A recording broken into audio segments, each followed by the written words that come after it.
Hello and welcome to the RideStaffs video thing, episode 2. On this episode we are going to talk to you about the nitty-gritty of how to enter our event.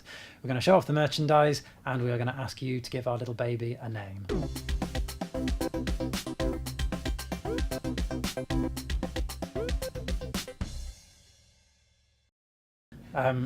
So the first thing we want to talk to you about this week is the nitty-gritty of how to enter RideStaffs 2016. We're using a system called Eventbrite this year, and I'm going to take you through on the laptop how to place an entry.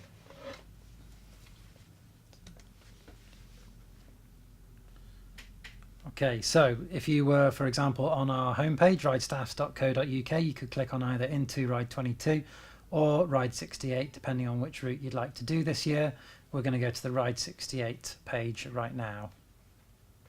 Once you get to the page and you've decided that you want to ride, you click on this button here, register now on Eventbrite, and that will take you out of our website and onto a website called Eventbrite where you will place your entry and pay your money. So when you get to that site, click on register and then choose whether you're either going to be entering individually or as part of a team. To enter as part of a team, you don't have to be part of a formal club. You could just get together with a group of friends, give yourselves a funny name, wear the same jersey, do whatever you like to. It's just a bit of fun for getting involved. If you are part of a proper cycling club, as it were, then you can also put those details in at that time. However, I'm going to go to individual, and again, you get the choice of which distance on the event you want to do. I'm going to go to Ride 68. You can see how many places are remaining at the moment in the event, and I'm going to put one place in there because I'm an individual. It only allows me to put one entry in right now. Once you've done that, you go to checkout.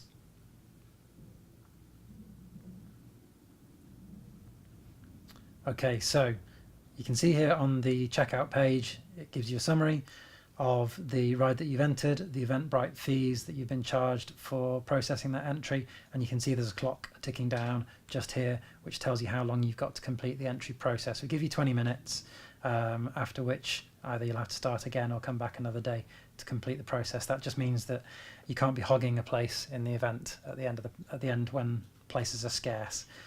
So once you land on the page here, we've got some personal information which we need to get from you. First of all, your name, surname and email address. Obviously this is where you then put your card details in, and this is where you put in your billing information, so that's where your card is registered to.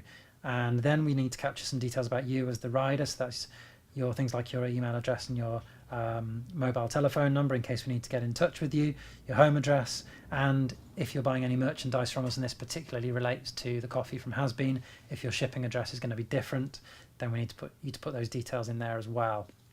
Other information, we'd like to know your date of birth from you and your age. We'd also like to know your Twitter names as well, so we can get in touch with you and we can follow you back to see if you're having fun on or around our ride, and to maybe share some of your tweets as the run up to the event as well. We'd also like an emergency contact number from you, so that's somebody who on the day of the event itself is going to be available should there be an accident or something involving you and we need to get in touch with next of kin. That's really, really important information, so it is mandatory for you to put a contact number in there. Lastly, before we go on, we'd like you to tell us something interesting about yourself. So we'll be waiting for you to arrive back at the finish line at the end of your sportive. Equally, we'll be there with you on the start line at the start of the day, and it'd be great if we were able to share with the people who've come to watch the sportive a little bit of interesting stuff about you on the day. So what you share with us in there, you might hear over the tannoy as you approach the finish line on July the 3rd. Then it's onto the waiver. Have a good look through there. That's terms and conditions about what happens if the weather is apocalyptic or other things like that on the day. You need to tick that and agree to that before we can process your entry. And then lastly, we're onto the additional items. And you can see on there, we've got Has Been coffee. We'll be making a coffee blend with the guys from Has Been in Stafford again this year. And then there's t-shirts and jerseys, which again are made by Provision, which is a Staffordshire-based company. And lastly, if you want us to capture a photo of your ride and email it to you high-res after the event, you can pre-buy that at the point of entry as well. Once you're through there, you click on Pay Now, and we're away. Okay, so that takes us through how to do the online entry process for the event this year. And so popping the laptop to one side now, it's time to show off the merchandise now. We've got two things that we've talked about already on the video today. The first one is our RideStaffs jerseys, and the second one is our coffee. So without further ado, I think it's probably time to show you the first samples of our RideStaffs jerseys 2016. And this is our first one. So we've either got the design with the vertical stripes and the big RideStaffs logo on the front here for you to check out, or alternatively, if that's not quite your thing, but you still want something to celebrate the event, we've got a slightly more pared back little retro version with the horizontal stripes, and as well, if you swing around to the back, we've got the little dude, our little character from the event, on the back of the jersey as well. So not much more to say about that other than they're made by Provision for us. It's a Staffordshire-based company based up in Stoke-on-Trent here.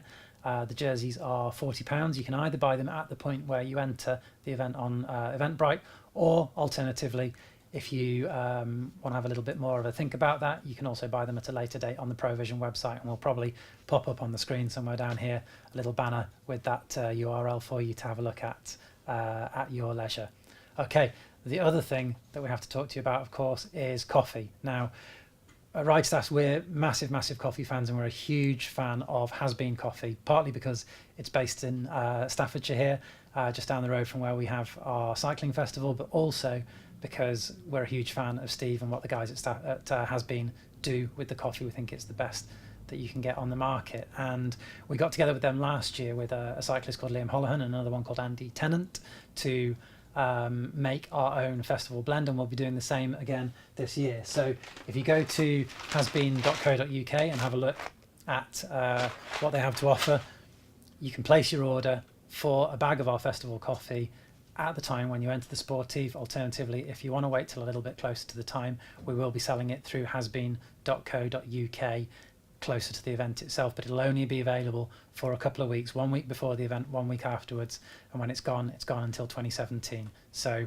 we hope you'll get into that. We hope you'll try our coffee and let us know what you think of it. And of course, if you get a chance, subscribe to inmymug.com, which is Steve's weekly video podcast about all the different coffees that Has Been do from around the world. I'm an In My Mug subscriber. Great coffee, great way to learn more about that. So what else do we have to talk about? Well, yes, the last thing that we said we would do, we want you to give our baby a name now, and it's not an actual baby, it's this thing that you're watching now. I need to stop calling it the RideStaffs video thing and give it a proper name. So the first thing we would like you guys to do is to get in touch with us, whether it's by Twitter, Facebook, or in the comments here under this video on YouTube. Make your suggestions for what we should be calling this one. We'll be picking the best one, and yeah, we'll be calling it that from here until we stop doing it in many years' time. So I think that just about wraps it up for episode 2. We'll wait to hear your comments, and we'll see you next week.